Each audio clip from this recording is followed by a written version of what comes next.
to the PHLY Eagles podcast presented by Bet365 and Ace Hardware Home Services. Download the Bet365 app and use code PHLY365 when you sign up. Whatever the moment, it's never ordinary at Bet365 and visit acehardwarehomeservices.com to get started on your next project. Day 4 from Radio Row. Bo Wulf, Fran Duffy, Zack Berman. It's time to talk some ball. There's Pound a game. the table. How about this? There's a football game coming up. Look at Zack trying to manufacture energy. Got a big one. I'm excited to dive into the X's and O's in this one. All right, we are excited to do that. We've got the later show at 6 o'clock Eastern time when we will bring you the guests who we have talked to today. But Fran is flying back home after this show. We got to make use of you. We got to talk ball. And, of course, we have the conclusion to Swooper Soarcasting coming up for this game, what everybody is really excited about. By the way, Fran, if you had said, or I had said, that we're flying back home, you know what Bo would have responded with? I thought, well, boy, or his arm's going to be tired. Yes. I almost intercut to say it, but I let him go. Go ahead, Zack. Why don't you take it from here? So at Eagles availability today, Jalen Carter was not present. Jalen Carter dealing with an illness, the one that obviously kept him limited yesterday. So that's a little news update. I don't anticipate the illness stretching to Sunday, although I'm not a doctor. This, by the way, is the Locker Room Report presented by TrueMark Financial. The Locker Room Report is presented by TrueMark Financial Credit Union. Let's hear what's going on with the Birds. Yeah, so if you recall 8 seasons ago, 7 years ago, there was an illness going around the Eagles. That's right. In the Mall of America. Everyone was getting sick. I know this past mono. week. Too much spin the bottle. I don't believe it was mono, and I have no confirmation or that they played spin the bottle, but I just think it was an illness that people get during the month of February. So, what did you think, Fran, of the revelation that Zack was actually in attendance at Julia's spin the bottle first kiss? Can you believe it? What a momentous occasion. I mean, just, the stars aligning. But apparently it doesn't count, though. Who would have thought? Right. Who would have thought back then at that fateful night that you guys would still be working together all those years later? There was we both made it, that's for sure. There was a comment on the YouTube video from last night's show saying that if Spin the Bottle counted, that Zack would be Wilt Chamberlain. Well, look, I don't want to get into that. Spin the bottles. No, I don't need to get into that. I don't. But it was with her boyfriend at the time, you see. So it wasn't just a spin the bottle peck. It was they were celebrating their togetherness. Okay. Speaking Carter. of spin the bottle, let's get back to Jalen Carter. Yeah. We'll talk about that offline. Nolan Smith was sick over the weekend. Was wearing a mask wherever he went at the facility on Saturday and Friday, and there was someone else who was in a mask as well. So there has been something going around. I can't tell you the significance of it or if it's going to last. But obviously, Jalen Carter is a notable player. We'll get their injury report today. Any chance it's chemical warfare on behalf of the Kansas City Chiefs? No, I don't anticipate that being the case. Okay. So I asked Nick Sirianni today the same question I asked him in the final press conference 2 years ago, which was about a similar type message, which was about the final speech that he's giving to the team. And if you recall, 2 years ago, he actually had something planned that he had thought about when he was taking his walks around South Jersey.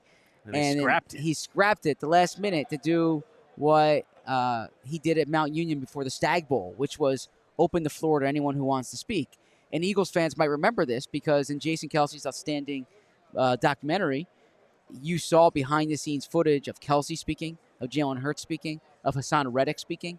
And Nick Sirianni, he suggested he's going to do the same thing today. Oh, interesting. I believe, wasn't it the Lane one that really had everybody? That was the one that they really remembered? Am I right about that? No. That was the one that landed the hardest for people, I feel like. Oh, really? I think that's right. One guy said, I spoke to multiple players about it today, and they spoke a lot about Kelce's, like defending Hurts, if you recall that. This guy's taking so much. Right. Yeah. They recall Hurts, and Hassan Reddick, which was in there, which was like, we didn't come this far just to lose a game, that type of thing. So I thought that was kind of interesting. Nick was asked if he's going to cry during the anthem again. He said he doesn't know. He said it was a great anthem. I thought that was a good answer. He was asked about his opening press conference, and he was like, "I've gotten better at it since then. I don't know why you keep bringing this up."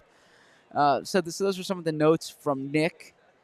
And then we spoke to players, we spoke to coaches. I want to tell Cousin Grace, if you're watching, Cousin Grace, I conveyed to Jeff Stoutland your story. Really? And Stout knew exactly what I was talking about. Yeah. That's great. Yeah. I thought it was. Was he touched? It was nice. He knew. Like he tries to do. I think he tries to do things like that when he can, and so perhaps he'll have another ring to do nice things with. But was he touched that story had been passed along to you? He didn't say he was touched. He more said, "I know exactly what you're talking about." Yeah. Okay. Yeah. All right. But it was. And what else did you glean from today's session? So I really tried to use today to kind of further some relationships, get some more notes going forward here. I spent some time with Christian Parker. Speaking, Christian Parker, man after my own heart here. He has a notability on his iPad where he keeps like every little thing that comes up that could help him in a coordinator role and a head coaching role.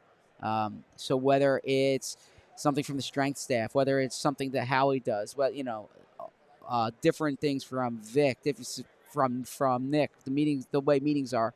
You hear about Andy Reid's binder, and this is, in 2024, you don't need to have the whole binder. He has the Notability app on his iPad, and he was telling me all about this. He thinks he's ready to call a defense. So we'll kind of he's a person to watch for sure. Christian Parker caught up with a bunch of other people about Nick's expression that you can't be great without the greatness of others, because it really is something that embodies the team. Saquon Barkley brings it up all the time. Nick brings it up all the time, brings it up behind the scenes. So got some good anecdotes about that. Over at the Chiefs availability, I spoke to someone you guys both used to work with. Actually, I don't know if Fran was there at that time or not. Mike Frazier? Right. Yep. Yeah.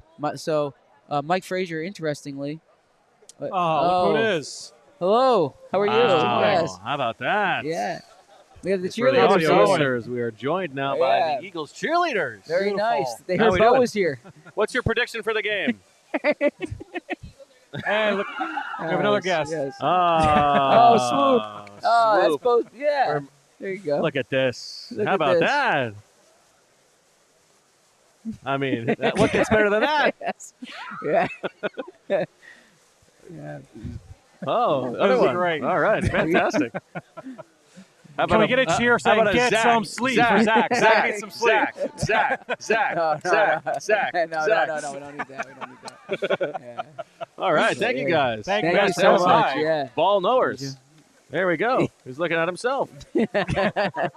Fantastic. Thank you guys. Thank Looks you for great. Thank you guys. How Thank about you. that? Go Birds! What a Go moment. Birds. That's right. There you go. Enjoy. Thank And you. that'll do it for the Locker Room Report presented by True Mark Financial. We got we got people from the organization. That's great. So Mike Frazier from the Kansas City Chiefs, interestingly hired by. Oh, here we're taking a picture here.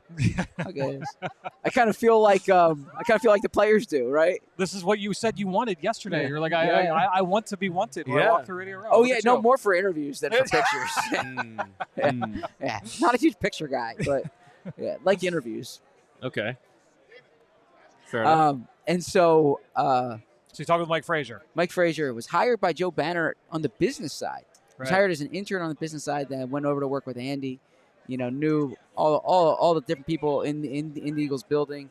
Al Cowlby kind of got his start with Mike Frazier, so enjoyed catching up with Mike Frazier. That was one of the cool things over at the Chiefs availability today. Awesome. Chase Daniel Plainview has a super chat, Zach, if you want to weigh in on this. He says, how should Harrison Butker view Gail Benson? She protects the Catholic Church, but shielding clergy from child abuse claims really is a man's job. I have no response, no witty retort. I'll defer to you on that one, Bo. All right, let's get to ball. Let's talk about this game. Yes. And I feel like I think we've spent a little bit more time talking about the the Chiefs offense against the Eagles defense. So we'll save that for the second part. Let's begin with the Eagles offense. And I have sort of made the case this week. I don't remember what show it was on or if it was just talking to people. I feel like the Chiefs offense against the Eagles defense is kind of a narrow band of outcomes. I don't think that the Chiefs are going to put up 40 points on the best defense in football, but I also don't think that Vic Fangio and the defense is going to totally shut down Andy Reid and Patrick Mahomes on the biggest stage. I think they're going to score between 17 and 27 points, something like that. I think that's probably fair. And honestly, like that has been such a big part of the Eagles' winning formula this year has been the Eagles defense is going to lower the ceiling on the opposing offense. Yeah. And the Eagles offensive talent, their floor is very high. So even if they don't play a great game, you're expecting that they're not going to score 12 points, right? They're not going to score 13 points. So it's a matter of all right, are the Eagles is the Eagles offense able to hit the ceiling, or is the defense able to really lower that floor? And so the variance in this game to me is the Eagles offense against the Chiefs defense. Yes. And this one I could see Spags just totally bamboozling Jalen Hurts, totally getting in his head. They're able to finally shut down Saquon Barkley, and the Eagles offense, piffles on the big stage. Ooh, I can also see the Eagles offense scoring like 45 points, right? Just like dominating this game. So, as we try to analyze how this might happen, what to you is the biggest variable in this matchup? Spags and going up against the pass game. But it's the blitz. And how they handle the blitz. It's what we've talked about a multitude of times here this season is what is the pass game going to look like in these money downs, these high leverage moments. When the Eagles need to pass, they get a run stop on first down, they get a run stop on second down. It's 3rd and 6, it's 3rd and 7.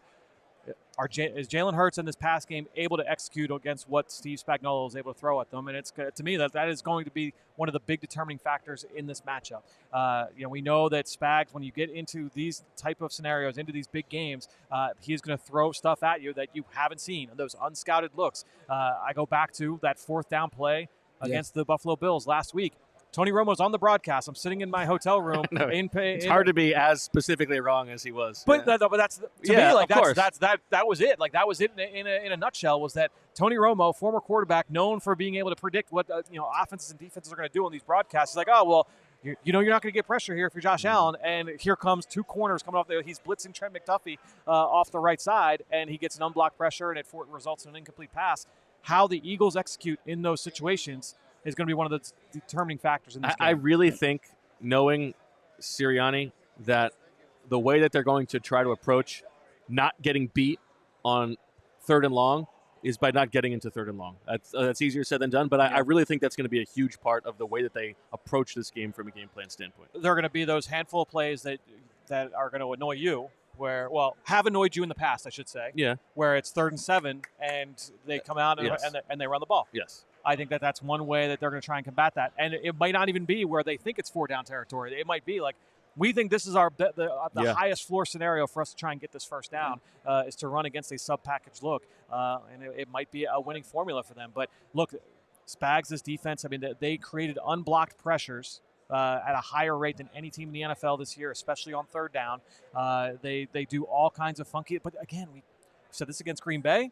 We said this against the Rams. We said it against Washington and the Eagles. Obviously what the pass game did in the NFC title game against the Commanders was outstanding, and they were able to get through it and make the plays that mattered in those previous 2 games. To me, this is a huge factor in this matchup. When I read that, I'm sorry, when I read that in your notes, which are up on allphly.com, make sure you subscribe. Last chance for this, the diehard rate, by the way. Yes. $36 for the entire year, $3 a month, an unbelievable steal. Yeah. So I thought about Bo's training camp notes. Oh, there's Donovan McNabb. I thought about Bo's training camp notes, and there's Jamie Lynch following about him. Look at that. Jamie's a bulldog. I love it. Bo had the observation during camp how much better Saquon was as a pass, as a blitz picker-upper than all the other backs. And look, obviously Saquon's most important role in this game is going to be running the ball, but Saquon's going to have a huge part in the blitz pickup here too. So one of the things that stood out when I was going through the Chiefs defense, especially in the postseason, there was a sequence against the Houston Texans in the divisional round. It was in the red zone, or not, sorry, it was in plus territory just outside the red zone, and it was like 3 straight plays where they threw blitzes at them, and I thought the Texans were so discombobulated from a pass rush or a pass protection plan standpoint that, to me, like they got in their heads, because you go up and you're like, okay, they've got a linebacker here on the line of scrimmage, but I think this is just bait. They're trying to slide. They want us to slide the protection that way. They're actually bringing somebody over here, and they don't account for the linebacker that's on the line of scrimmage, and he comes through clean, right? You have plays like that where if you are Jalen Hurts, if you're Cam Jurgens, Landon Dickerson, like those guys, I feel like are the core of who sets the protections and make sure that these guys are right. You can't overthink it. You have, to me, like on third down, you want to make sure you're sliding to Chris Jones. You have to make sure that you are respecting any pass rush threats that are on the line of scrimmage. And then if you're Jalen Hurts, you have to know, hey, there's a chance that this guy's not coming. I'm still going to have somebody go to him. I'm hot off of this slot corner or of this safety or this corner here. And if he comes, that's on me. They have to be sound in that stuff because, to me, if you start to overthink it and and try and guess who's coming and who's not, that's where they can get into trouble, and that's where those unblocked pressures can result in those disaster plays. They've done a good job at avoiding those for the most part. That can't happen in this game. The chat, by the way, has noticed that is our videographer, social media extraordinaire, Chris, behind us, so you can see in the background. Give him some screen time. I actually think we moved the backdrop when we did no, it's actually that's been like that the whole time. Oh, because it's for the solo shot.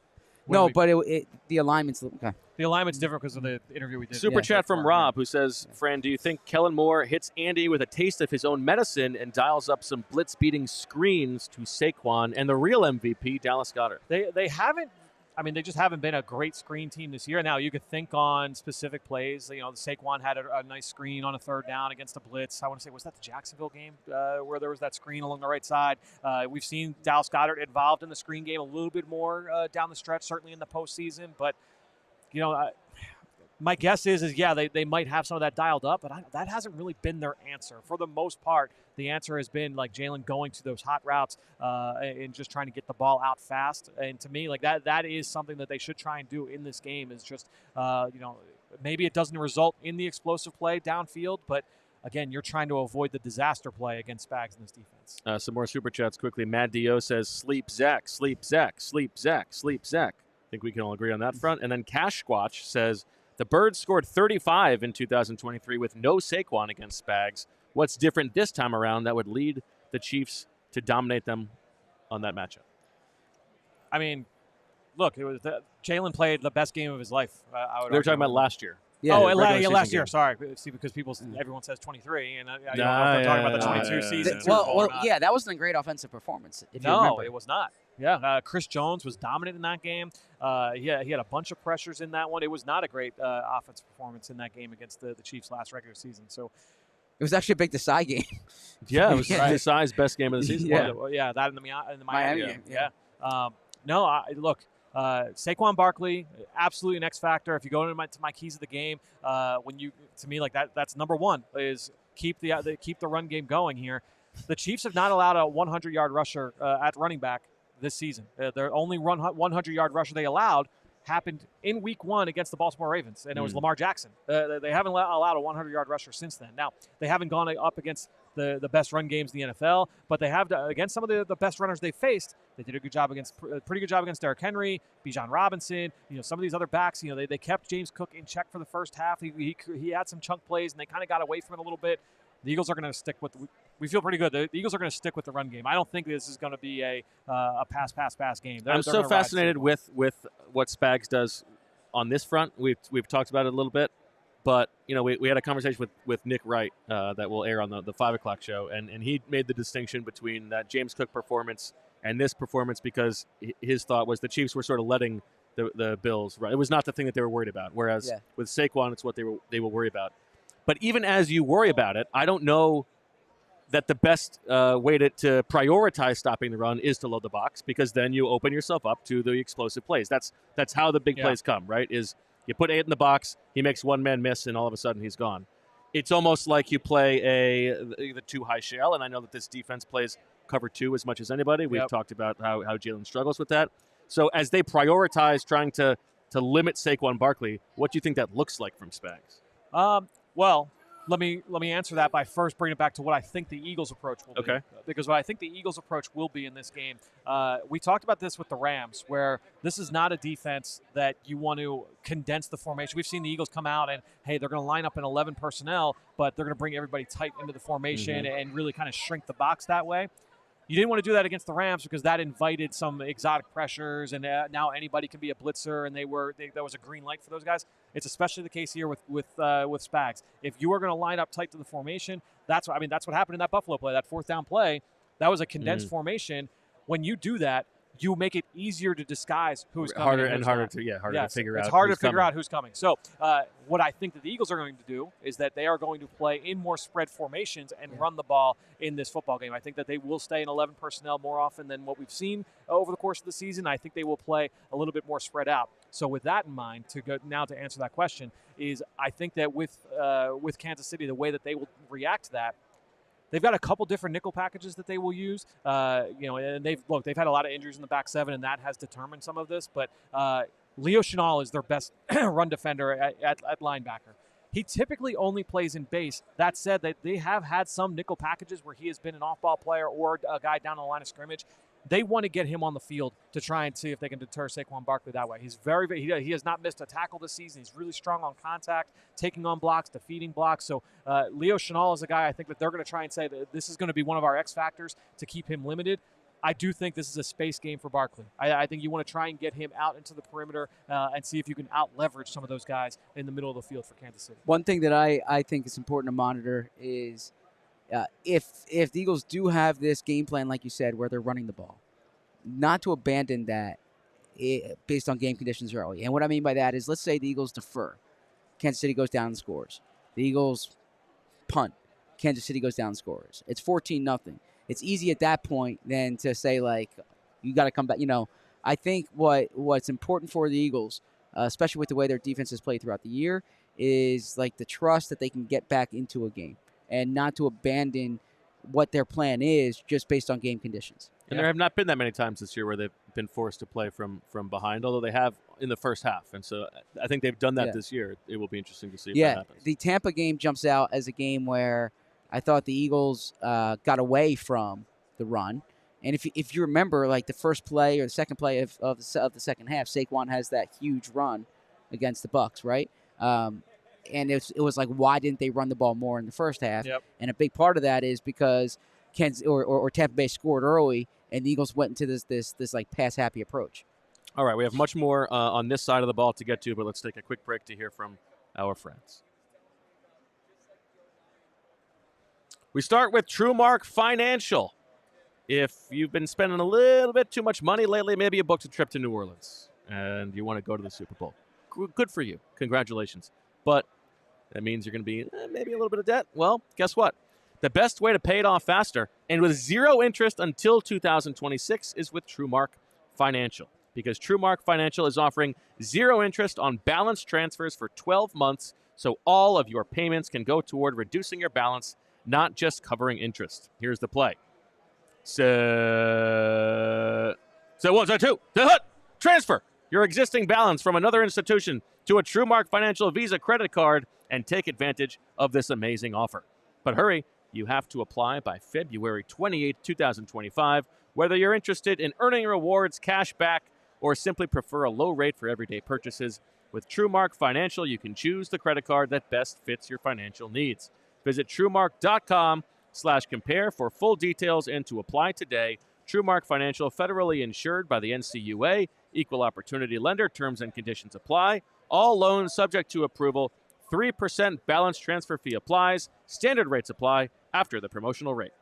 I know if you're watching at home, you're going to be looking at your phone. If you're watching Super Bowl at home, you'll be looking at your phone, putting in all your bets on Bet365. And you should know, whatever the moment, it's never ordinary at Bet365. Certainly not ordinary this weekend. Bet365 has 90 million users worldwide. There's early payout offers across NBA, NFL, NHL, and MLB. They pioneered live in-game betting, which is a cool part of this, is that if there's something going on during the game, you're going to want to keep betting on the action. They pioneered that. And with Bet365, there's the early payout offer where If you're a winner, you are a winner if your team goes up by 17 points with an instant payout on straight bets and parlay selections marked as winners. Download the app and use code PHLY when you sign up. New customers now get $150 in bonus bets when you bet $5 win or lose. That is the breaking news from Bet365. Sign up, use the code PHLY365, deposit $10 and place a bet for $5 to get $150 in bonus bets if your bet wins or loses. Bonus bets can be used on the spread, totals, players, props, futures, and more. Whatever the moment, it's never ordinary at Bet365. Must be 21 or older and physically located in PA. If you or someone you know has a gambling problem and wants help, call 1-800-GAMBLER. You know what new customers get? What about nude customers? They don't. I have no idea. If they're existing customers, they would have the same situation, whether they're dressed or nude. Great. So get cold. A super chat from Sirianni's Buzzcut, who was reading my mind because I'm not a butt cut. What would a butt cut even be? Why was he reading your mind? The butt cut. It's not that wasn't a Freudian slip. It's just a mispronunciation. Sure? You said Sirianni's butt cut. They were reading my mind. Yeah. You got me. I wanna cut off a piece of that ass. I don't know. You said it. Well, I know, but what were you thinking? Is I said the word wrong. Okay. All right. Well, the butt cut. Maybe that's like as you're running. Instead of like it's the way that you juke, like you've got a bit of a butt cut. Yeah. I don't know. Or it's like actually maybe it's like a prospect jargon if a guy is high waisted or low waisted he's kind of got a butt cut. You say a guy's he's high cut. Yeah. Yeah. Okay. Or maybe it is butt cut, right? So it's like the defender's coming, butt cut. There you Get go. it? There you go. Could be that. I think we've come close to getting to the bottom of it, but we've got another 45 minutes to work on it. Sirianni's Buzzcut says, I feel no one is talking about how Hurts has been avoiding contact during runs this year, which I doubt will be the case this game. No more soft slides. And I do think, Fran, that given that this is obviously the last game of the season, the most important game, I do think that we will see Jalen invite contact a little bit more for to get every yard. And I'm curious how much you think the Eagles embracing the quarterback running game to a maybe slightly higher degree could change what they look like on offense. Yeah, I think so. I do think, look, if it's the opening drive, I don't think that he's going to be lowering the shoulder on it. I think that there are levels to that. You save yourself for those high leverage moments late in the game, like what we saw in that 2-point play in the last Super Bowl, right? Yeah. So I think that's probably what I think you're looking at more so than him. Is it a possible blitz beating situation?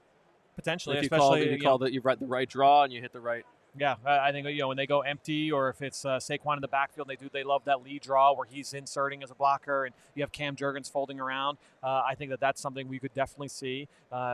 Look, when they go into those empty sets, that's also a good way to kind of deter those blitzes from Spags. There are times where he will do what is called blitz the formation, where hey, we're going to go completely empty, no one in the backfield with Jalen Hurts. All right, well, now we are going to bring six potential rushers up near the line of scrimmage and force the ball to come out clean, because now you can't block all six of those guys with just 4 or with just 5 blockers. And so that is something we could see from Spags. But again, it'll be up to Jalen to just try and determine if that's happening. Now I have to have an answer for it. Although I will, dispute the premise of the question there, or it's actually not the premise of the question, part of the question there, that it's not something we've talked about. We've done 7 shows a week throughout the season.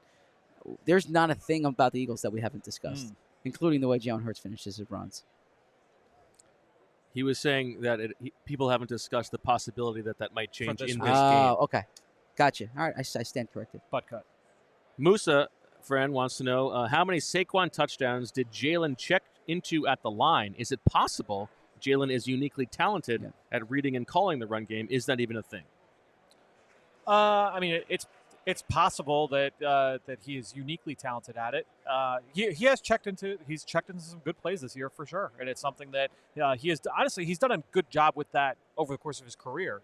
But that said, how do I phrase this? A lot of times those things happen and we don't know it, right? Where he changes the play at the line, and it fails, right? And it's like, oh, man, like what happened here? There was the play in the Cleveland game that led to the blocked field goal by Rodney McLeod, right, where you could see it on film. Jalen changed the play, and it resulted in a negative play, and then the blocked field goal happened, right? Sometimes we can see it. Sometimes we don't. There was the play in overtime on the road in Seattle last year where he changed the play. Him and AJ changed the play, and it resulted in the incompletion or the interception down the right sideline. So sometimes we are aware of it, and sometimes we aren't. But yeah, he's going to be. The T's will need to be crossed, the I's will need to be dotted here in this one. Okay. Now we have spent a lot of time talking about how the Chiefs will approach blocking Jalen Carter in this game. Do they have Trey Smith single him up and go the double team on Milton Williams, or vice versa? The Eagles have a similar dilemma. Yep. How do you think, and how difficult is it for them to decide how to approach blocking Chris Jones? So I will say we'll have a piece that's going up on the PHLY YouTube page later today. Myself and Jeff Schwartz talked through this. Talked through the ball both knowers. sides. I love that. Yeah, there was a fun conversation. Caught up with them for a few minutes, talking about the Chris Jones of it all and the Jalen Carter of it all on both sides. Here's the thing with Chris Jones. He's the only player in the NFL to have 25 pressures as a defensive end and as a defensive tackle. They move him around a ton.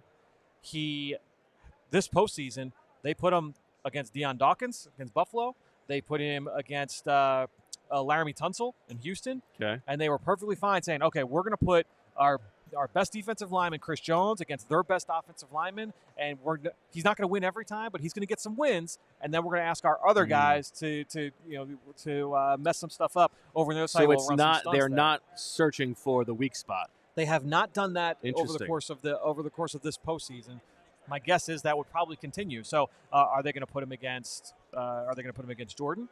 Are they going to put him against Lane? They've done that with him in the past. Lane did give up I believe he gave up a sack against him in the game last season that we talked about in 2023. My guess is they're going to continue to move him around. Now, how the Eagles have handled it in years past, in that Super Bowl, they did an outstanding job of kind of putting Chris Jones on ice. Basically, on third down, they doubled him almost every single time. He had no pressures on third down in that game. They did a good job of just really, basically giving him the Aaron Donald treatment. Yeah. Of, all right, wherever he's at, we're going to make sure we're always sliding his way. And I think that's probably how they will try and approach it here in this one. George Karlaftis has been really hot down the stretch. He's Zack's at 20. boy. Yeah, he's been really, really good for them. It's from a productivity standpoint. Now, and Jeff made the point in our conversation that a lot of his pressures have come against tight ends. But again, that's by design, right? Because of the way that they blitz and the way that they're creating some of those favorable matchups, creating some of those one-on-one opportunities for him. And so, to me, they have to try and make sure that they account for Chris Jones. And when he's inside, my guess is that Cam Jurgens will always slide his way. When he is outside, the Eagles don't really give the tackles help at all. Yeah. And so I think that they will be fine, as in, like, they will be okay mentally going in, saying, okay, we are going to leave Jordan, we are going to leave Lane one-on-one with Chris Jones, and let's give our help to Mike Dana, Karlaftis, Omenahu, who is capable of really good plays both inside and outside. So I think that's the way they'll probably handle it. Now, obviously, part of the chess match at the line is that, like, in my mind, I'm thinking, Mekhi Becton is the weak spot of those five. Yes. Now we'll see how the injuries affect Landon Dickerson and Cam Jurgens, right. But you would never want that to be a one-on-one, Becton against Chris Jones. But the threat of the blitz changes the protections. Maybe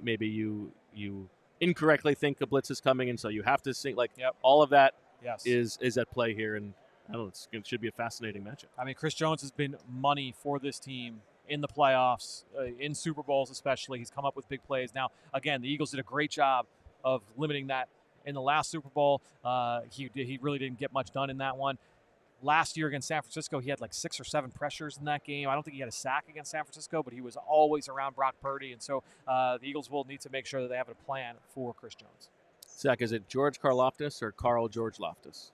It is George Karlaftis. Nice. His family moved from Greece to West Lafayette, Indiana. He was a major recruit who decided to stay and go to Purdue. It was a big story at the time, and had a prolific career at Purdue, first-round pick, and he's the top edge rusher on the Chiefs. Water polo Mike player. B has a super chat and says, how involved do you think Vic Fangio will be with Sunday's offensive game plan, being that he was brought in as a consultant last Super Bowl?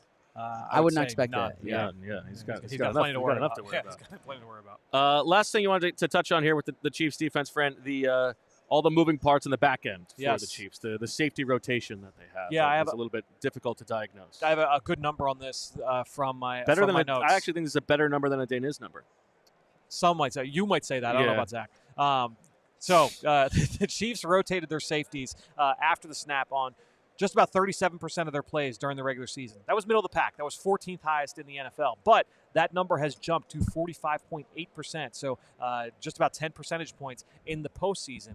Now, what's also interesting, this is all from Next Gen Stats, Spags has disguised coverage shells on 41% of snaps in 3 games against Jalen Hurts since he became the starter. So he's had 3 matchups against Jalen. He does it on 41% of the snaps. That's the highest rate among any of their opponents that they have faced multiple times. And so what that means to me is that Spags sees, this is something that we can do to mess with Jalen Hurts. I would expect plenty of those coverage rotations.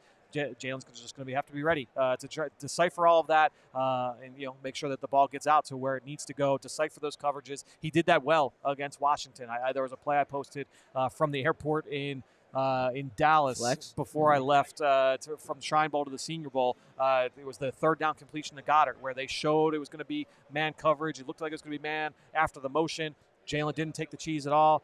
Knew it was going to be zone. They rotated into cover 2 and he hit Goddard for a first down. You need plays like that in this game. How are you feeling? You've been all over the place the last 3 weeks. I'm ready to go home. I'm excited for Sunday. The shows are going to be so awesome. We're going to do an hour kickoff show, pregame show. Myself and Jamie. We're excited for Vinny to be in the house for postgame. Halftime's going to be great, so make sure you're joining us. But it's been a long couple weeks. How are you feeling, Zach? Thrilled to be on the show. You could use some sleep. What was last night? Don't ask him. Was it worse than the night before?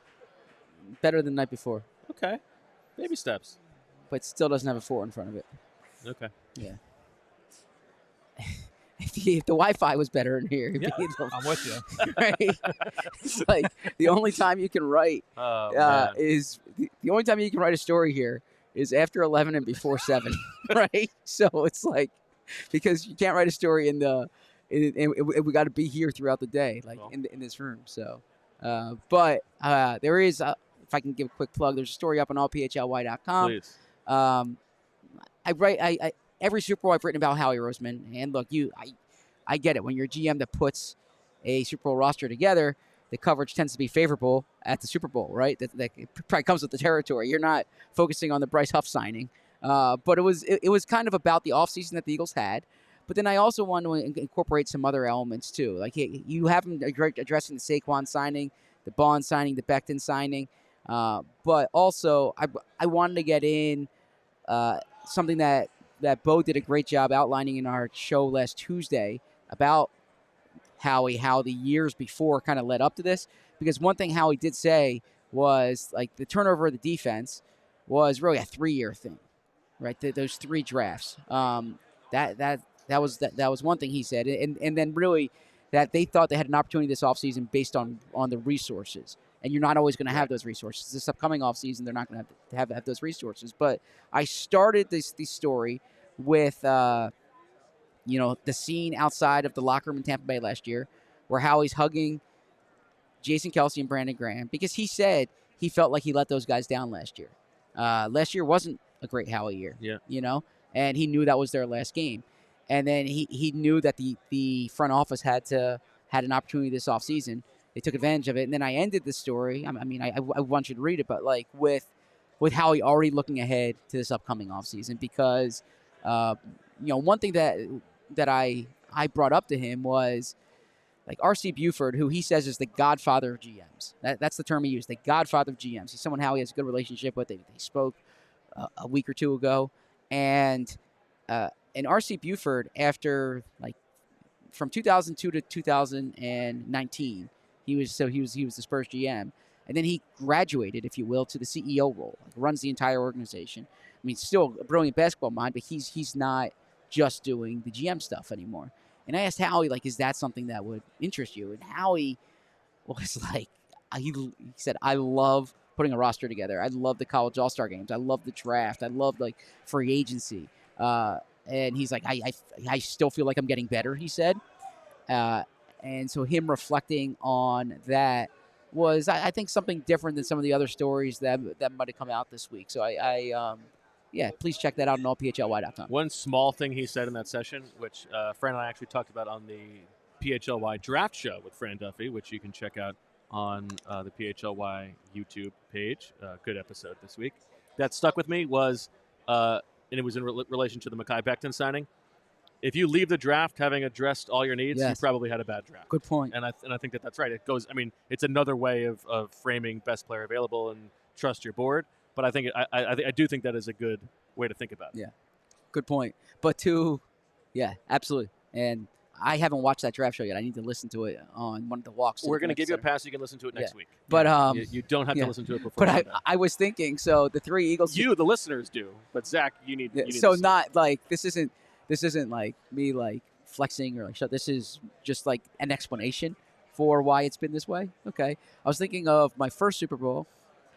I'm writing for the Inquirer, and like it's all about like, all right, write these really good stories. The second Eagles Super Bowl, I'm writing for the Athletic, and it's like, and we're doing Birds with Friends, and it's like write these really good stories, and we're doing these daily shows, okay? And now it's like the third one here at PHLY ALLCITY. It's write these good stories, do 2 shows a day, and then we're tracking down like, and it's not just me, it's all of us here. It's Bo, it's Fran, it's Jamie, it's Julia, it's Chris. We have a team in place, so it's. But you have the freedom to not do all of those things. You are. It's no one's forcing you to do all of those things. You could take a show off a day if you wanted to go and write somewhere, or you could take a day off from writing. You could. You are in charge here. You're raising your hand for everything. Oh, opportunity is not a lengthy visitor, right? So don't complain about it. No. Wait, I was not complaining. Explain about it. Yeah, I was not. Yeah, I was trying to just give I was taking the audience behind the scenes of what everyone's doing here. Is that all these clips that you're seeing on our YouTube channel? I hope like Fran talking to Ben Solak. That happens just by going around here. You guys were talking before to Brandon Chubb. There's so many different people who come through. Some interviews you got to work harder for. Some interviews you're prepared for. Fall right into your lap. Some you just it just happened. You're not quite sure who you're talking to at first. But I'm saying we're and then you figure it out. We're here all day, and you ever start a story that way where you just put your hands on the keyboard and then you have no idea what you're talking about one word until like the 3rd paragraph, and you're like, oh, okay, maybe this is what this story will be about. I've started questions like that though. I started questions where it's like you just kind of start and you're like, so regarding the offense, you're trying to get the question in, yeah, and then you sort of forget what. Yeah. So I've had that. The chat is booming, saying that they love the Howie story. The Howie story was Thank excellent. you. That means a lot. So really many people have said it. Now, I also ridiculously good. Says yes, thank you. And I put out a thing saying, give a thumbs up on the video if you want Zack to get more than 4 hours sleep. And at least 20 people since then have given a thumbs up to the video. That's just Emily doing different usernames. Comment on the video, like and subscribe, make all that good stuff. Yeah, let's get Zack sleep. I don't think YouTube has trending, but let's just get it all in the comments. Yes. All right, a quick break to hear from our sponsors, and then we will flip sides of the ball to talk about the Eagles' defense and the big Vic energy heading into Sunday. How long have you sit on that one? Huh? Big Vic energy? Yeah. It's the headline. I haven't heard that one. That's a good one. Ace Hardware Home Services. If you've got a leaky pipe, well, there's only one place to call. It's not the Ghostbusters. It's Ace Hardware Home Services. At Ace Hardware Home Services, they're around the block with everything you need to fix whatever it is that you need to fix in your house, including the person to do the fixing. If you've got an air conditioning issue, they got a person for that. If you've got a faucet that you said you would fix last fall, they got a person for that too. Now, it's not the person is not a faucet. It's a person who can fix a faucet. We're not a faucet. We're not talking about anthropomorphic utilities here. We're talking about the people who can fix them for you. Because now they're not just the helpful hardware folks. They're also the helpful home service and repair folks. From plumbing to heating and cooling, they've got trusted pros to keep your home humming all year long. Ace Hardware Home Services, we're bringing helpful home, the helpful you love, from the store now to your front door. Visit Ace Hardware Home Services online at www.acehardwarehomeservices.com to get started on your next project. And let's now hear from our friends at Golden Nugget Jewelers, because the Eagles, they're here in New Orleans hunting down a ring. You can do that too. You can head on over to 8th and Chestnut in downtown Philadelphia. Golden Nugget Jewelers, a family-owned and operated business since 1987. If you're getting engaged, there's a wide assortment of rings and wedding bands to fit anybody's style. You can get a final cleaning and a written appraisal with every single engagement ring that they've got in stock. And it's not just wedding jewelry. Maybe maybe it's for an anniversary. Maybe you're looking for watches. Maybe you're looking for a diamond necklace, diamond bracelets, earrings, anything. Maybe you're trying to get a replica or some kind of a commemorative ring for the Eagles winning a Super Bowl. You're going to get some emeralds, some green sapphires, something like that. Head on down to Golden Nugget Jewelers again. Chestnut and 8th in downtown Philadelphia. You deserve an expert and the best price. Golden Nugget Jewelers, where Philly gets engaged. Head over to goldennuggetjewelers.com to learn more. And the Anthony Gargano show is going to be at Golden Nugget on Tuesday. There we go. That'll be fun. That is awesome. Maybe they can, if the Eagles win, maybe they'll just give out rings to everybody. Probably not. But still, could be fun. Over promise, under deliver. ZB John says, a lot of comments in the chat about your health and people worried about your sleep. I'm good. He says, ZB, in all seriousness, the content has been great from the whole team this week. The whole team. Your stories have been really great as well. You're a true pro, but you need to find the balance. We care about you. I appreciate. Look, people are fatigued talking about my fatigue. I promise you, I'm aware and I'm working on it, and we're gonna be good. Trust me. There'll be a time, probably after the draft, where I'll be hitting 8 hours a night every night.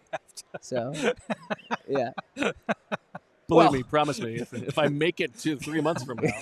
No, I mean, this is, Howie was talking about this too. Howie's like, oh God, I tell the scouts we're already behind, right? Which is like what every GM of a Super Bowl team says. But if you look at the calendar, free agency is like a month away right now, right? So this thing, I haven't done any free agency prep. I thought our free agency stuff was awesome last year. Thank God we have Fran here for the draft. But even the combine, you want to know kind of. Bless you. Bless you. So, but more free agency. I'm not expecting the Eagles to be major players, but I haven't done any free agency work yet at all. Players. The Eagles had 8 scouts at the Senior Bowl. They had 8 at the Shrine Bowl. So they're getting their work in, but late for the coaches, late for Howie, and for player development.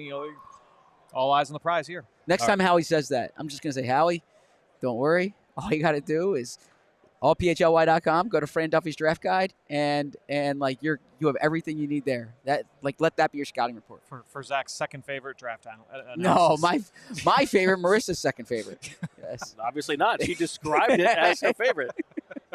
She's the one who the only one we know is telling the truth. Anything else to pick off the bone of Eagles offense against Chiefs defense for you? No, we talked. I mean, it's a wide variety of zone and man blitzes. The Chiefs have been much more effective with zone blitzes this season, and so I think that they will lean into that more, especially given the fact that the Eagles and Jalen Hurts have been less effective going up against zone blitzes. So I anticipate more zone coverage here from the Chiefs here when they send that extra pressure. I think that's. I mean, another big one here. Actually, no, we'll get to that in the next one. Yeah. Before we flip sides of the ball, another super chat from Cash Squatch, who says, "ZB, I also really love the Jalen Poole story. Oh, thank you. But in addition to sleep, I think you should read more fiction if you can squeeze that in." I do want to squeeze some fiction in this summer. That's actually something on my list for how to get better. Because I watch fiction shows. I should read fiction books. What's your favorite fiction show? The West Wing, Curb Your Enthusiasm, The Office. Julia, what are you laughing at? Uh-oh. What? We've lost her. What? Okay. Eagles defense. Chiefs offense. Patrick Mahomes, not a bad player. What do you think the Eagles are going to do? How can Vic deliver it? And does it come down to what has been the best tackling defense that I can remember for an Eagles team? Yeah. Just making sure that they keep doing that. Yeah. I honestly, both defenses are actually very good tackling defenses. That's been one of the Chiefs' hallmarks this year as well. Here's what I'll say. What's fascinating about this matchup is you go back to the first drive, Jaden Daniels, Washington, 17 plays, right? Yes. They go down there, and then they get settle a field for goal. 3. Take the coward 3. That's the way that Kansas City plays. Yeah. You know, they want to bleed you out as an offense. They are perfectly fine dinking and dunking and death by 1,000 paper cuts. That's the way. 26th in 20-plus yard play percentage, according to the inferior numbers of Dana Selman. Yeah. Quick nugget here, by the way.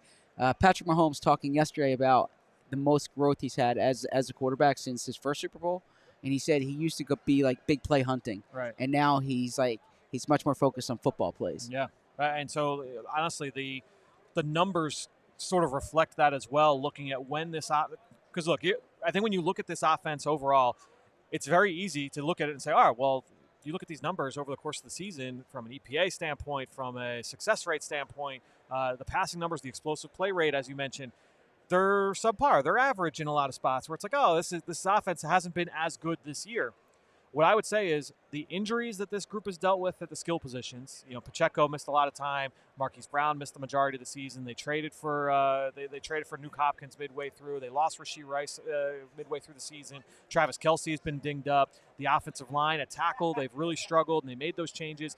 Really, if you look at it from like week 15 on, that's where their best performances offensively have come in that stretch. And they played week 15, week 16, week 17. The entire starting lineup did not play in week 18. They had a bye week for the wild card week, so you had a 2-week stretch where they were off, and then they had divisional round and the AFC title game.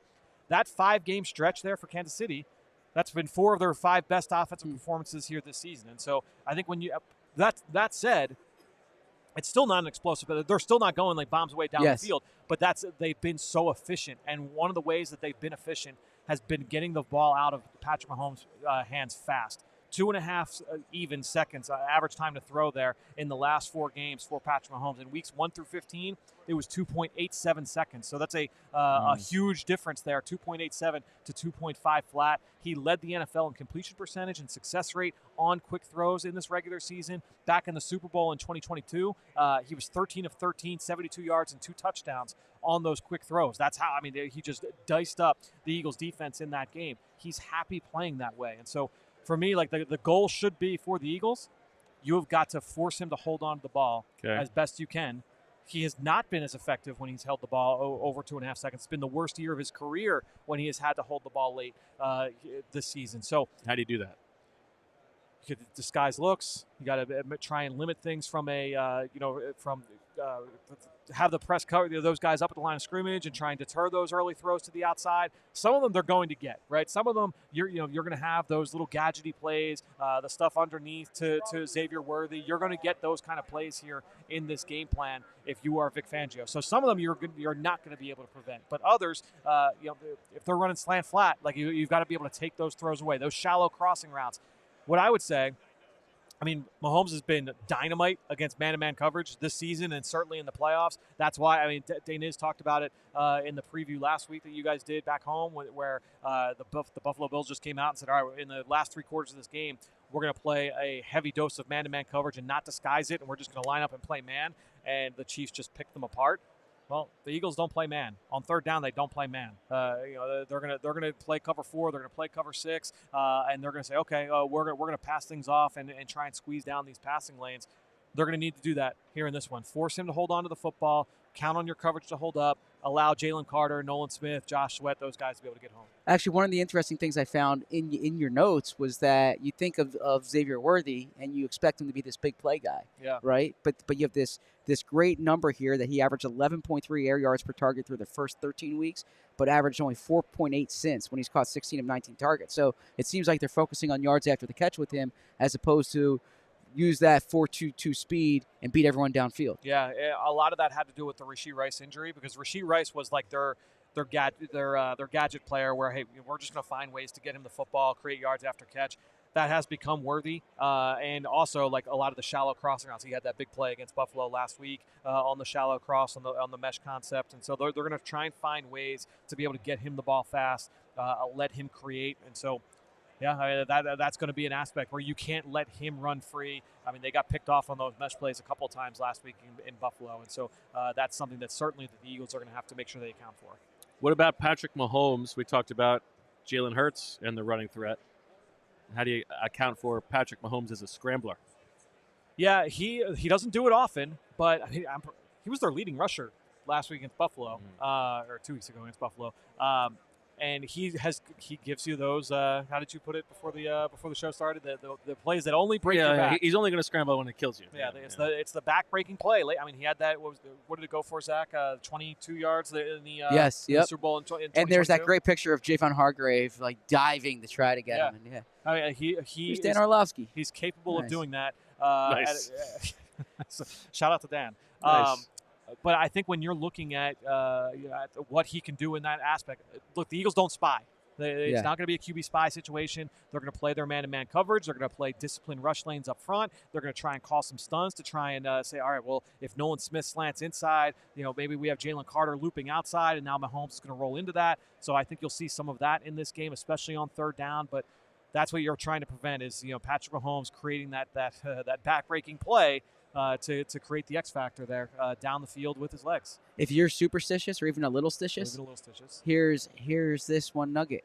The last time golden nugget, if you will. The last time I was on a television set we're on a set with Dan Orlovsky the Thursday before a Super Bowl, the Eagles won the Super Bowl. Is he technically on set yet, though? Well, this is our set. So once he goes to the DNVR set, he's technically on our set. Yeah, he hasn't crossed the threshold yet. So we'll have to wait. We'll have to wait. That's a good. That is a nice little superstitious nugget there. We do thank you if you are among those who are checking out this fine episode on television, on Fast, if you will. Make sure that you check out the rest on allphly.com, including the stunning conclusion to Swooper Soarcasting. We also transition to the Game Ball presented by Xfinity Mobile. Game Ball is proudly brought to you by our friends at Xfinity Mobile. Join the millions and millions who have switched to one of the fastest growing mobile services. Eagles defense, Chiefs offense. I think we've talked enough about Jalen Carter and Milton Williams. Yeah. Give me someone else who you think could be worthy of a game ball. Xavier worthy of a game ball. Ooh. Is that your answer? On that side of the ball. For the defense. For the Eagles defense. For the Eagles defense. No, it doesn't have to be the front. Oh, okay, got it. But could be Nolan Smith. Could be Cooper DeJean. If you were to lay turkeys on it, I mean, I feel like Zach Baun is the guy, right? That's what Malcolm Jenkins said. Yeah, ball. Yeah, I feel like it would be Zach Baun would be the one that. He came up with turnovers in the previous game against Washington. The big play, whether it's sacking the quarterback, forcing fumbles, getting hands on footballs and coverage. Which, by the way, both quarterbacks. I put a stat in there in the preview that both of these quarterbacks are just not throwing picks. They've both gone over 200 pass attempts without throwing an interception. I believe it's the first time in Super Bowl history that has happened where you had two guys on that kind of a streak going in. This is. I would go Zach Baun. It's a good question. How about you, Zach Berman? So I'm wondering, are we going to see maybe more Cooper DeJean against Kelsey in this game? And I don't know if that's the case, but that is something I'm paying attention to. I think when the Chiefs are in 12, you will. And I think it's why the Chiefs will not play as much 12. I think they will play more 11 because of that. To try and to take Cooper away from Kelsey. And try to get Blankenship on him? Or CJ Gardner-Johnson. Yeah, something to watch. Just a thing, yeah. That's a good one. That's a good point. But I'm going to go Cooper DeJean here. They do love the multiple tight end sets. They do it at a higher rate than basically anybody in football. Yeah, they are weirdly into Noah Gray. Wow. Noah Gray taking an absolute bullet between the eyes. Wow. Let's see what the Noah Gray write-up is here. Unbelievable. Yeah. You think he's a nice player. Noah, I guess Gray is already pretty bad. No, but Gray is your favorite color. So for you, this is more Noah Pink. Well, interestingly, they took Jared Wiley early on, and he got hurt. But Jared Wiley was the tight end that I liked. What's up, Dan? Ooh. What's up, Dan? Let's go, man. There he is. See you. Here we go. What's up, Dan? Say nice hi to to see people. you. Yeah. There he is. Doing good, man. How about that? Now you get him on this. Now that counts. Yeah. But I got to say that was my Cooper DeJean moment. That was my Cooper DeJean Reed Blankenship moment. He was coming over to say hi to Fran. Oh, yeah, he was. For Yeah, sure. yeah. This is how I'll feel when Zack goes to say hi to Dave Brugler at the combine.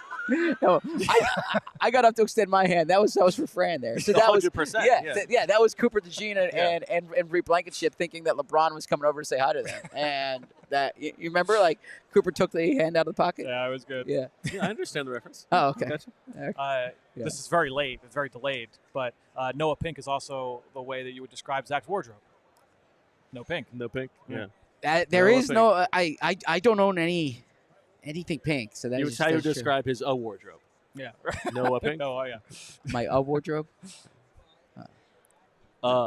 You're accounting for the Okay. Okay. What about those beautiful pink slippers that the Oh lovely yeah, listeners I bequeathed suppose. you? Yeah, those are in my house. I Yeah. suppose. Yes. Would you throw them out? No. Light them no, on fire? You no. monster? No, they are there. They are there, and I have worn them. So I appreciate them. Have you really worn them? Yes. Yes, I have. I mean, you heard how high up that voice went. Now he's clearing his I got throat. dry throat. Yes. Yeah. No, I don't wear them frequently, but I do have them, and I appreciate them, and I'm so grateful for all our listeners and viewers. Okay. How about the Eagles' run defense? I really do think like this. The Chiefs are just going to abandon the run in this game. They're not going to run the ball. The Eagles, right? Yeah, really, to me, like an underrated part of their win in the 2022 Super Bowl was their fact. I mean, Isaiah Pacheco, they were really able to run. He ran really, really well. We talked about the Mahomes scrambles, but to me, their ability to run the football really kept them on schedule. I don't think they're going to be able to run the ball with that level of success. There was a number, there were a few numbers, honestly, that support that. Kansas City running backs, this is from Next Gen Stats, Kansas City running backs recorded the slowest average speed at the line of scrimmage and the lowest explosive run rate of any Kansas City Chiefs running back unit in the Patrick Mahomes era.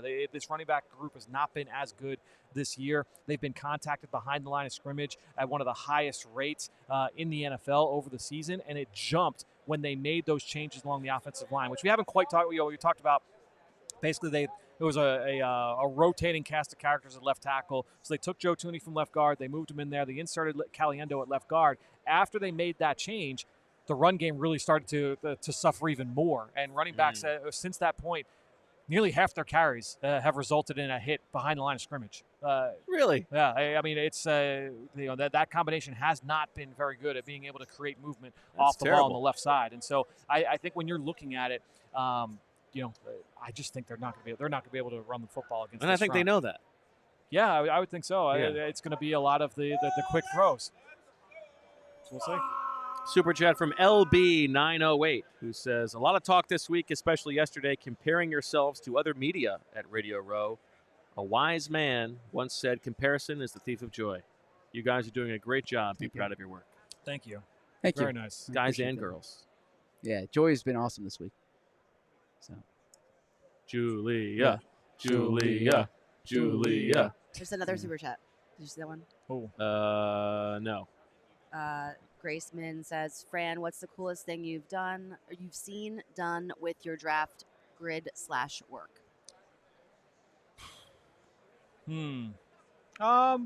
Like since since it got posted on for the diehards, I think it's just the feedback has been awesome that we've gotten so far. And look, I think the stuff that you just added to the data is really cool. Yeah. So I spent the last couple of weeks on the road and have talked with a lot of players. I've talked with coaches. I've talked with scouts. I've talked with a lot of people in the industry about all of these prospects and taken a lot of the on the record and off the record stuff and have inserted those notes, which are exclusive to our diehards. By the way, this was not stuff from press conferences where everybody could get access to those quotes. You can only get them if you are a diehard. So make sure you go and check out the database. But again, the feedback has been great from everybody that has checked it out. If you want to get in on it and make sure you have your access to it before the draft, there's no better time right now. $3 a month. Take advantage here the rest of the day. Last day. Do it. Get it now. I'm you moron. I'm proud of the work that I'm doing and Charlie's doing and Kyle's doing, right? But and all of us. But the best thing we have for diehards, without a doubt, is Fran's. Is Fran's. It is awesome. Thank you, Zach. Yeah. You noticed it too, right? Notice what? Left him out in the cold again. Once again. And Bo's doing. I was going through the. I was going like I'll put in Bodner there. I was going through the person doing the most writing on the beats. Like it wasn't an anti-Bo thing at all. It was. It wasn't a Pro Bowl thing. Oh man, you'd think you'd learn a lesson. 3 more super chats. YTube says, "Superb owl. If you know, you know." Amen, my man. Matt B, could the Jalen Hurts straight jacket comment actually, and this is a hefty donation, actually be a 4D chess move from Jalen and Nick to get the Chiefs to prepare for a straight jacketless offense? Joking aside, thanks for the great content this season. Thank you, Matt B. Thank you, Matt B. I Yeah, mean, Matt Barkley, I imagine? Maybe. Matt Berman. it's not Matt Berman. You don't know that. I do. Matt Yes. Bowen. Oh, could be. Love Matt Baun. Okay. Great guy. Maybe they're a little Matt Burke. Matt Burke. Yeah. He's busy though. Yeah, maybe we don't trust our quarterback. Oh, yes, we do on the biggest stage. What A do you little think of that? rope-a-dope. I think Jalen wants the straight jacket off. I think Jalen's a prideful guy. I think Jalen wants to outduel Mahomes here. I don't think Jalen just wants to win. I think in Jalen's mind, there's like this thing. You don't believe him when he says winning is all that matters. Oh no, I think he thinks winning's all that matters. Yeah. For sure. Like I don't think Jalen would be happy with a big game and a loss, right? I mean, I think Jalen Right. wants to win, but I think Jalen wants to win and be like Jalen, be Jalen Hurts, be the guy. I think there's a part of Jalen that doesn't view this as like Jalen Hurts versus Patrick Mahomes. He views this as like Patrick Mahomes is playing me, right? So, yeah, I think Jalen wants the straight jacket off here, and I think for the reasons that Bo's put really well, that like the Chiefs are going to be committed to taking out Saquon Barkley. The Eagles have A.J. Brown. The Eagles have Devontae Smith, and I think there's going to be an emphasis on like Jalen. If you get those matchups, get the ball to A.J., get the ball to Devontae. Last super chat from Rob, who says, "Who has the edge in special teams? Huge factor in 2022. Obviously, the big Kadarius Toney return changed the tide a little bit. The numbers tell us it's a pretty even matchup. Chiefs over the course of the season, 12th overall in special teams DVOA. Eagles 14th. The one place that the Eagles struggled, as you would expect, if you break it down by the different components of special teams, was on field goals. Yep. And so I do think that is I think all Eagles fans are a little bit worried about the season that Jake Elliott has had and what that might mean in this game. Yeah, I had some numbers here. Yeah, so Harrison Butker and Jake Elliott are 2 of 5 kickers. Harrison Buttcut. Yes, that have made at least 5 field goals in Super Bowl history. Elliott has made 5 of 5 in the Super Bowl, 3 of 3 in Super Bowl 52, 2 of 2 in the last Super Bowl against the Chiefs. They've both made the most field goals in the playoffs since 2017. So an interesting kicker matchup. Obviously, we know about the issues that Jake has had, but indoors, maybe it's levels out a little bit. There you go. Have you talked to Jake this week, Zach? Just casually saying hello, but talked to him last week. Did not talk to him in the things this week. Okay. I mean, admittedly, Jake's one of those guys I can get just about any time. Oh, I don't say anytime. Jake's one of those guys. Flex. No, who like at the facility you can get Jake. I can't get the assistant coaches as often as I can this week. So my focus really was the assistant coaches. Okay. You think the Eagles are going to be able to turn this team over? The Chiefs offense? Oh, it's great. Yeah. I mean, it's Yeah. how to analyze that is silly, but like it's obviously a huge part of the game. They've had so many forced turnovers the past couple of weeks, past couple of games. Like, can they do it against this team that protects the ball pretty well? I think that this game could be one where it's like whoever makes the most mistakes loses. I think, to me, though, the bigger one is the Chiefs have been awesome on third down. Mahomes has been money on third down. They extend drives extremely, extremely well. When they get in the red zone, they have not been all that successful. And the Eagles' defense has been good in the red zone this year. And again, when you get into these one-game samples and every possession matters, just like that opening drive against Washington and Jaden Daniels, 17 plays and they have to settle for 3. Are the Eagles able to do that on a couple of those drives? That could have a huge, huge impact on the game.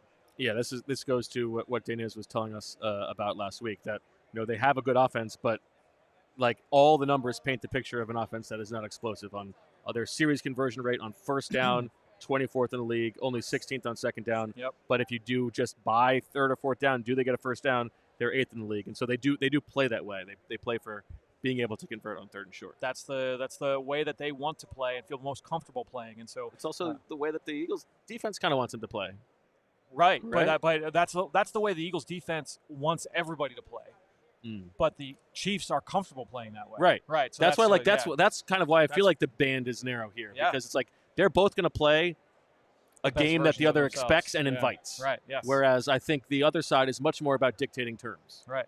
And so that's why the matchup is so fun, because it really, to me, it's like it's good on both sides of Yeah. it. And so it's going to come down to, like, all right, like, who makes the play when they need to? Rank the 24 Eagles, 23 Niners, 22 Eagles. Overall, like, as a team? Like, yeah, like which one's the tough? No, the toughest matchup for the Chiefs. I was thinking about asking Nick Wright that question, but Okay. he got away from us. All right, let me ask you.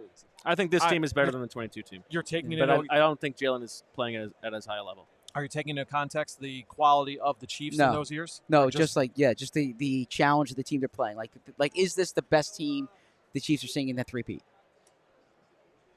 I think so. Trying to think more of the context of the Niners last be year. last- yeah, I to do me, think yeah. this is better than the 22. Same. the I two agree. team. Yeah. I agree. I think so too. I think Yeah. this probably is. Yeah. Look, I What think do you if the Eagles win, I mean they'll go down as like one of the great teams in recent history. If you consider that the role they went on after the bye, the way they won the NFC Championship game, Yeah. right? Yeah. Don't quote me on this. I'm pretty sure I saw it when I was doing my research that they would be the first team to finish number one in rushing and number one in defense and not win the Super Bowl. I believe that's right. I believe that's right. I read an interesting quote the other day. Fran Duffy said if they don't win, they would be the first team in NFL history to not win the Super Bowl despite being first in rushing and first in defense. So you've used that stat. No, you said don't quote me. So Oh. Okay. Last thing. Julia laughing. Last thing. I mean that absolutely did not deserve a laugh, Julia. Yeah. I mean, come on. I think she's loopy too, so it's okay. Yeah. There's no doubt about it. Last thing here to get your temperature on is game management. Yeah. How comfortable do you feel about Nick Sirianni going toe-to-toe with Andy Reid in this game? I mean, look, Andy has not been the beacon of great game management either over the course of his career, certainly. That said, I still probably feel better just because Mahomes. He's got the gene. Yeah, and so, I would say that's. I mean, look, and honestly, a lot of the conversations I've had with people this week and last week about the game was, all right, like the Eagles have a better roster, the Eagles have a better depth chart. The Eagles have a better team. The Chiefs have a better coach and quarterback. Yeah, and is that enough? We said the same thing in 2022 though, and obviously that was enough. But Zach, I believe it was you. I forget which show it was last week, when we were talking about learning, Sirianni learning from mistakes from the previous Super Bowl and saying he's not going to go down not swinging. Well, yeah, that my point was I think Howie and Laurie are going to make sure he doesn't go down not swinging. Right. Yeah. Okay. Is everybody ready? Let's do it. Woo! I think the McAfee show might cut in for this one. Yeah. I hope so. We have signs for the McAfee people, by the way. This one says, there's a reason it's not IQ Shipley. This one says, tell Kaboli we said hi. And then this one says, AJ, why the long face? For those that don't know, the McAfee show came to showed one of these cameras came down and peeked in on the show yesterday. Yeah, talking smack on Les and Zack. I was flattered. Compared me to Field Yates. Oh, yeah, we did talk about that. Good-looking guy, Field Yates. Yeah, accomplished. That's right, yeah. Okay. The NFC Championship game results of Swooper Soarcasting. I only had 2 items. Either team converts a non-scramble run on 3rd and 11 plus, did not hit, and the Josh Harris trifecta of losses occurs over the course of the weekend, did not hit. The Sixers, I believe, beat the Bulls in that game, so I got 0. Zack, had Zack Baun has a forced fumble, fumble recovery, or interception. Bang. The Eagles convert more fourth downs than the Commanders. Did not happen. A player from either team finishes with exactly 76 yards from scrimmage. Will Shipley had 77, Zack. So close. One off. It was ridiculous. But it did not hit. X and Y will combine for fewer than 100 receiving yards. Fran and I chose A.J. Brown and Terry McLaurin, so this did not hit. Jake Elliott does not miss a field goal or an extra point. Did not hit. But Zach Ertz has more than 4 catches and 47.75 yards, his postseason average at the link. That was a big hit. Huge game for Zack. Yes. For Zack. Wow, that's interesting. Both of your hits were Zach's. We work together. Wow, and 2 for Zack. Fran, who went big, had the Eagles have at least as many completions of 20-plus yards as the Commanders. And for about 2 weeks, you thought you had hit this. So when Daniz shared this the results last night, this was late on Wednesday night. It was after midnight Central Time. I was finished my notes. I was getting ready to go to bed. I get the notification on my phone, and I see it, and I'm like, wait a minute. I hit this one. I was counting during the game. The Eagles had the same amount, and I texted Daniz. I was like, are you sure about this? And he responded right back. He was like, oh, no, let me go double check. And he went and double checked, and sure enough, the play that I did not account for that cost me the point in this one, the fake punt. Jeremiah Trotter Jr. giving up the catch in the fake punt was an explosive play, and so Washington, that cost me. And so you also did not hit either team gets a sack on a play while they are deploying a stunt. You did hit on the Eagles will score at least X points in the game. That was 31 points. That was a big over. And you got the Eagles win, but you paid 25 turkeys for it. You did not hit the bonus item that the Super Bowl opponent would be the Bills. And so this was a tie between Zack and Fran. And that sets up a delightful finale. On the season, Zack has 6.83 total points. I have 7.83. Fran has 10.33. And the Super Bowl win is worth 5 points. So, if any of us have a solo win in the Super Bowl, that person will be crowned the Swooper Soarcasting champion. If there's a tie between me and Zack, then there will be a tie at the top between you and me, Fran. I don't know what the tiebreaker is. We'll find out. I'm down by 2.5. We'll have to figure that out. And we enter the final arena with turkeys as the following. Fran has only 7 turkeys. Zack has 25. Bo has 38. And the order this week will go Zack, then Bo, then Fran, and then the professor. Right. Also worth noting, before we get into it, there is no carrying over turkeys in the final game of the season. So, keep that in mind. Zack, you get to go first. Okay. My theme is things that could go better or things they could improve upon from the last one. Okay. That's a good theme. Thank you. Well, I appreciate that. So number 1, Jalen Hurts does not lose a fumble. And the bidding starts at 1. 2. 3. You ready, Fran? 4. 5. That was Zack. 5 to Zack going once. 7. Ooh, 7 to Bo. 8. To Zack. 9. 9 to Bo. 10. And Zack. 11. 11 to Yours. Bo. And just like that, our turkey disparity is all but wiped out. Jalen Hurts does not lose a fumble. That's a good one, though. What's the count right now? I'm at 27. Zach's at 25. You are still at 7. What was your number there? I didn't have one. Okay. All right. Would you have gone 13 if I did 12? I'll never know. Nor will you. Why? All right. Here is my first submission. Neither all nor none of the following 5 things will happen.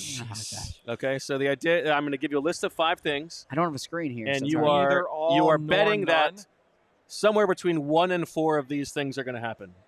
At least one is going to happen, but not all of them. Okay. Make sense? Yep. Okay. These are the 5 items. Any kick hits the upright or the crossbar. That's item number 1. Number 2, there is a 50-plus yard Saquon Barkley touchdown. Does not have to be a run, but it has to be a 50-plus yard touchdown. There is a mirror play in the game. A what? A mirror play. A mirror play is when 49 it to goes from 49. one side of the Oh. 50 to the other side of the 50. Got it. A 2-yard gain from the 49-yard line. Yep. Got it. There is a non-tush-push quarterback touchdown. Okay.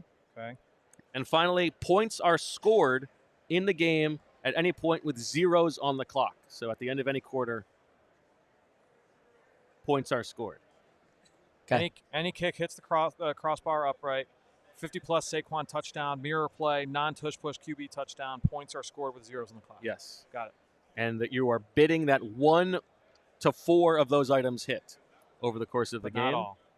And I will start the bidding at 3. 4. 5. 6.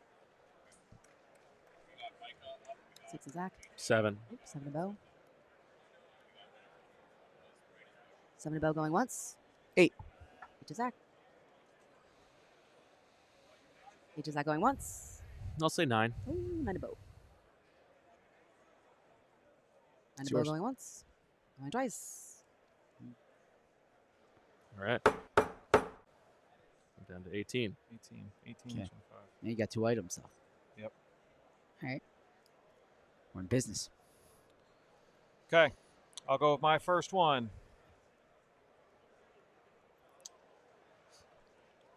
A non-quarterback wins MVP of the game. So anybody but Jalen Hurts, Patrick Mahomes, or Tanner McKee.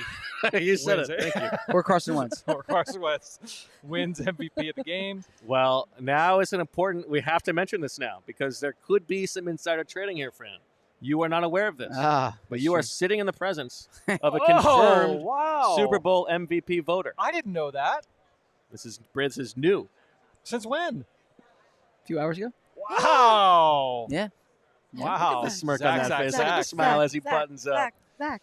So he can. You got to he get your could- sleep so you can make a good decision He on could Sunday. swing the outcome of this. Oh, I will sleep Saturday night. Trust me. I'm Advil PMing Saturday That night. sound you hear is all of the listeners and viewers of this show No. sprinting to their Bet365 account to lay money on Josh Sweat as Super Bowl MVP. No. In all honesty, like this is not a joking matter. The integrity That's very cool. is utmost for this. So, Is this the biggest thing that you've been a voter for? I voted the last. Well, that's only the 'cause last he time. doesn't- Did you his- vote for last time? Too? Yeah, I voted Okay. last time too.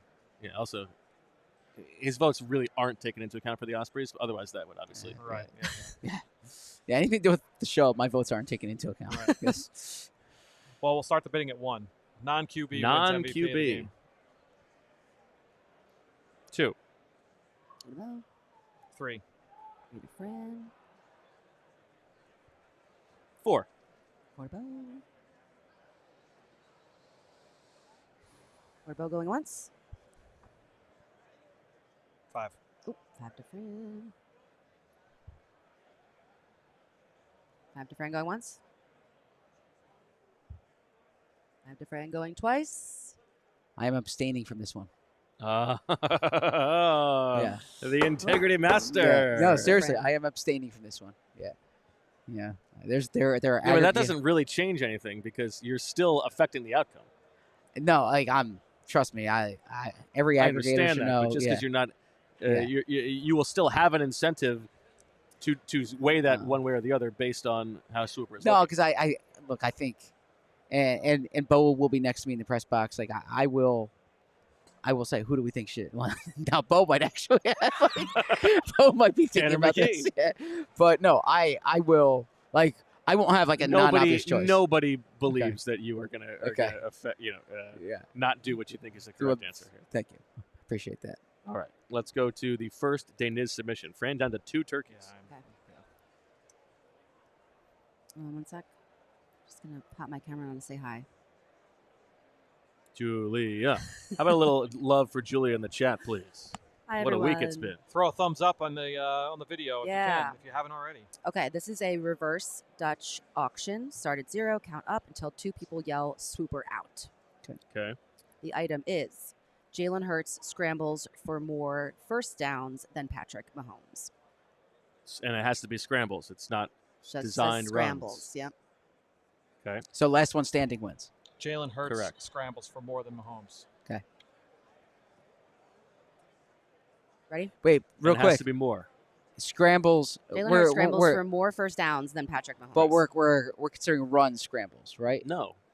Oh, Not scramble. all runs, a scramble. Yep. So Okay. if it's QB counter or interesting. Run, Okay, so the quarterback sneaks don't QB count. snacks, yeah, Correct. QB snacks. QB Okay. snacks don't count. Yeah. Okay. Okay. You ready? There's Julia. Look at Julia on the video. There you go. Yep. All right.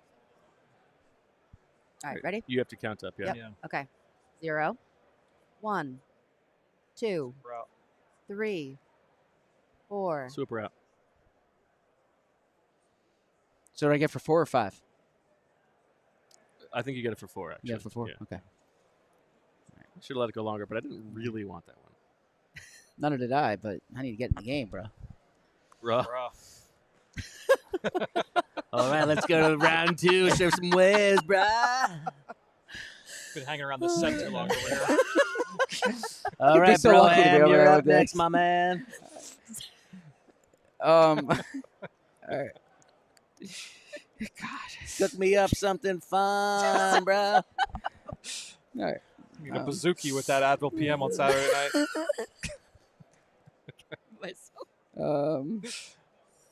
Let's go, bro. I'm trying to. I sent this to Joy. Did I send it in the All-City one? Oh, wait. Hold on. Do you want me to pull it up? Yeah. Did I send it You in? need to learn how to work your technology, Yeah. Sorry, bro. I sent it in All-City. Did Not. you? Okay, Well, no, because in the PHLY, Zack the Brumman. last 2 messages. No, the last 2 messages to Joya in the PHLY one is, does he know I'm here waiting? So, so What, me? Yeah, assuming probably so, when you yeah. were kind of like mid-show. yeah, Does he? Oh. Yeah. Oh, yeah. yeah. He always knows. All right, number 2 here. The Eagles go for it on 4th and 3+ in their own territory, Ooh. So including 3. including 3. Yeah. Yep. Okay. I'll start the bidding at 2. At any point in the game. Any point in the game. 3. 4, What is that? 5. 6, This is Zack.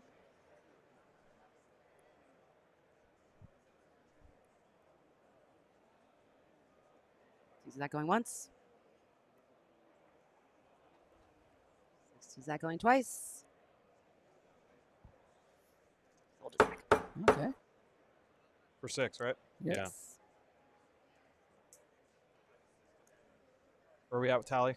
It's 18, 15 for Zach, Yep. 18 for me, Yep. 2 for you. Yep. All right, my next submission. Eagles total sacks is greater than the combined receptions of any Eagles player who is not A.J. Brown, Saquon Barkley, Dallas Goedert, Devontae Smith. So the Eagles sacks is greater than Eagles receptions by the non-Big Four. And I will start the bidding at 2. Two about.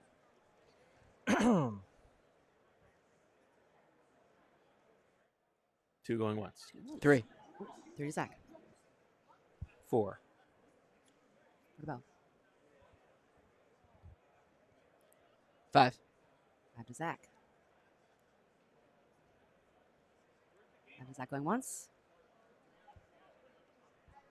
5 to Zack going twice. 6. So 6 to Bo. 6 to Bo going once. not equal to, just greater. Greater. To Bo going twice. 7, 7 to Zack. 7 to Zack going once. You got it. Sold.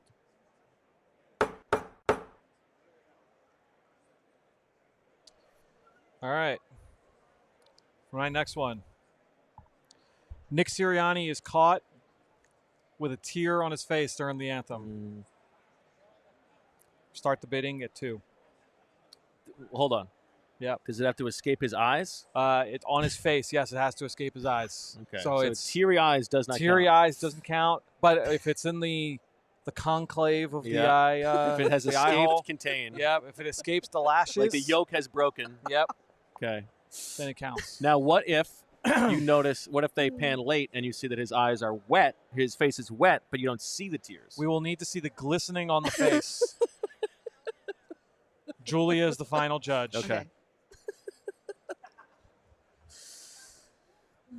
Bidding starts at 2.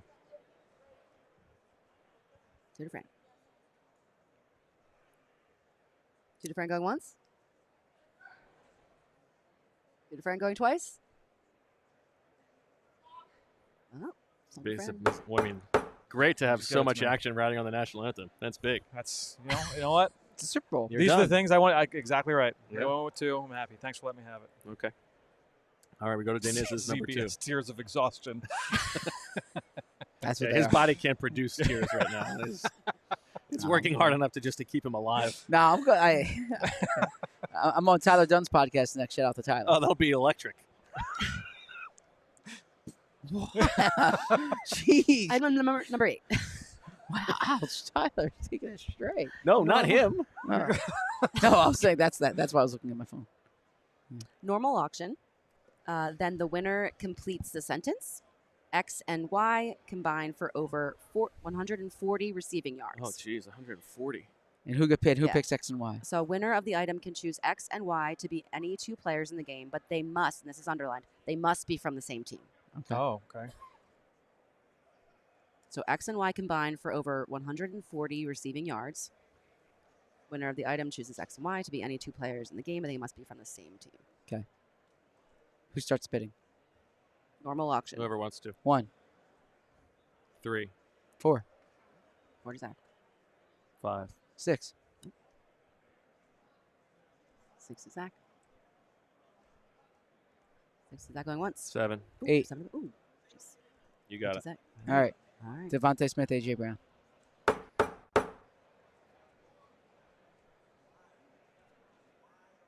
All right.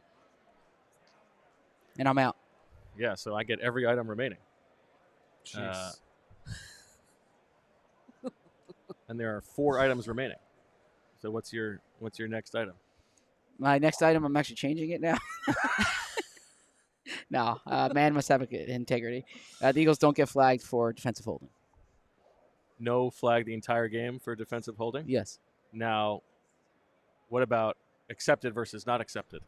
No, it doesn't matter.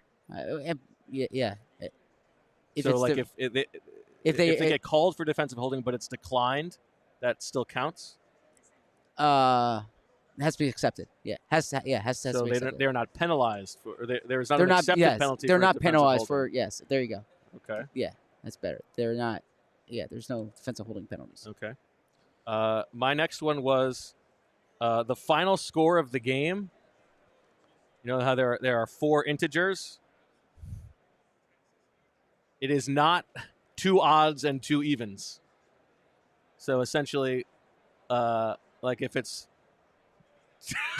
27-25, that would not count. It has to be 33-22. that would not count. But 33-32 would count. So the 4 integers of the final score Good luck. are Dennis. not equal in odds and evens. Sure. I was thinking I wanted to change that one, but I didn't have time, and so that's what I had. All right, Fran. The game is decided with a score in the final 60 seconds. Oh, okay.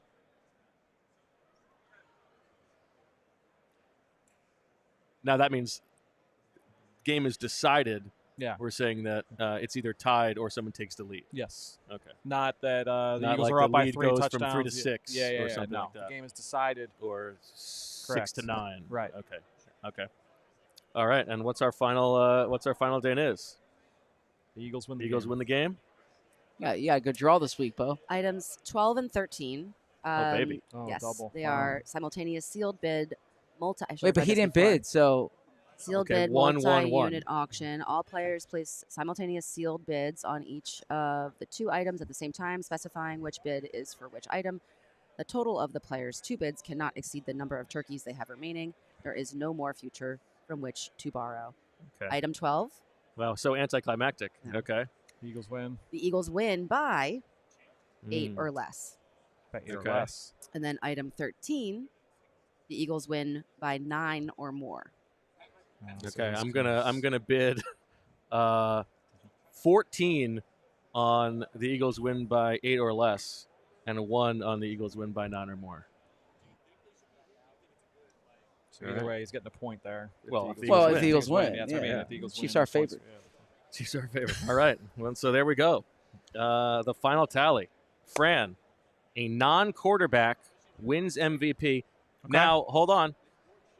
This is their primary position. So, like, if Travis Kelce throws a pass in the game, Is he a quarterback? I'm just and Nick Sirianni has tears shown on the broadcast during the national anthem. Yeah. Zack has Jalen Hurts scrambles for more first downs than Patrick Mahomes. The Eagles attempt a 4th and 3+ in their own territory. The Eagles have more sacks than catches combined by Eagles who were not Devontae Smith, A.J. Brown, Dallas Goedert, and Saquon Barkley. And Devontae Smith and A.J. Brown combined for at least 140 receiving yards. I still think that's a good slate, Zach. I think it's a good slate. A tie is very possible, as well as you just winning outright. It's a good slate, but I'll watch the tape to see if I handled it the right way. I just didn't want to go down to the last few items with turkeys and not, really know what to do. Yeah, I think you will regret blowing your wad that early. And I had So you got Joya laughing again. if there is a tie, I'd win, though, right? Julia, get your mind out of the gutter. Oh, The if there's man a tie- needs to there's blow a his tie. wad That's if he right. needs If to. there's a tie, then you and I would tie. That's Then right. you and I would tie. Yeah, Right. and I don't know. Oh man, that would be great. That's very possible. Yeah, that would be awesome. I have Jalen Hurts does not lose a fumble. I have that poo-poo platter of 5 items. Between 1 and 4 of them happens. The Eagles are not called and accepted for a defensive holding. The final score, integer dumbness. The game is decided in the final 60 seconds. And the Eagles win by between 1 and 8, and the Eagles win by 9+. What are you laughing at? Khalif wanted to give Chris a shout out. He said, "Got to give Chris his flowers. Dude has been unpacking and packing something back there all show."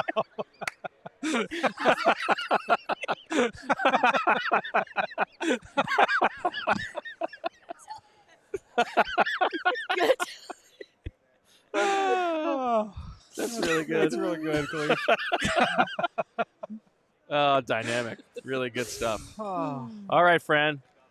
You made it. Fran, you had a great 2 weeks. Thanks, man. I think you had a great 3 weeks. 3 weeks. Yeah, two and change. 2 and change, yeah. Yep. Seriously, it's awesome. Thank you. Get home, hug your wife, kiss your kids. Well, Do you want to go on the record with a prediction? we'll save it for Pre-game the show. kickoff. Yeah, pregame Okay. show, which again will be an hour. Myself, Jamie Lynch, I think from the Rich studios. Hoffman as well. And Rich, beautiful, handsome Rich in the building. So that'll be fun. We'll do an hour before the game, and I'm sure we'll hear from. Probably it'll be on the books that we'll hear from Zach, but then Bo will appear. So Yeah, we'll hear probably. I think we'll if it's hear from that both of you guys. long, then you could probably just schedule split them you guys separate. up. Yeah, it's a good idea. Maybe one I of you guys I'm talks still opposite. going to want to crash his, but Of Yeah. course. Yeah. Yeah, you can bet that happening. Looking forward to it. all right. Thank you very much, everybody, for watching this episode. Remember, we've got another one coming in just a little bit over 3 hours.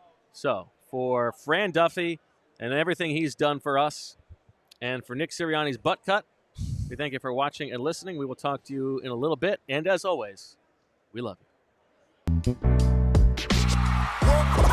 We all silly like the mayor.